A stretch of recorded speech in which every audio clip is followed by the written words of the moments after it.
انس رضی اللہ عنہ نے بیان کیا کہ غزوہ حنین میں جب قبیلہ حوازن سے جنگ شروع ہوئی تو نبی کریم صلی اللہ علیہ وسلم کے ساتھ 10,000 فوج تھی۔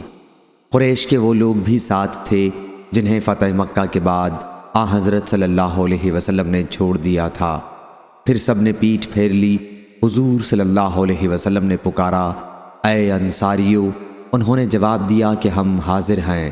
یا رسول اللہ صلی اللہ علیہ وسلم، آپ کے ہر حکم کی تکمیل کے لیے ہم حاضر ہیں، ہم آپ کے سامنے ہیں۔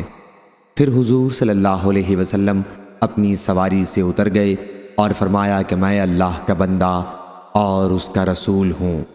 پھر مشرکین کو ہار ہو گئی، جن لوگوں کو حضور صلی اللہ علیہ وسلم نے فتح مکہ کے بعد چھوڑ دیا تھا، اور مہاجرین کو حضرت صلی اللہ علیہ وسلم نے دیا لیکن انصار کو کچھ نہیں دیا۔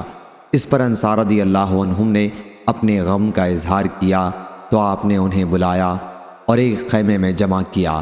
پھر فرمایا کہ تم اس پر راضی نہیں ہو کہ دوسرے لوگ بکری اور اونٹ اپنے ساتھ لے جائیں اور تم رسول اللہ صلی اللہ علیہ وسلم کو اپنے ساتھ لے جاؤ۔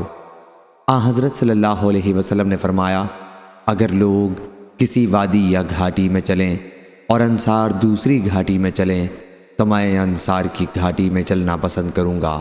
صحیح بخاری حدیث نمبر 4333۔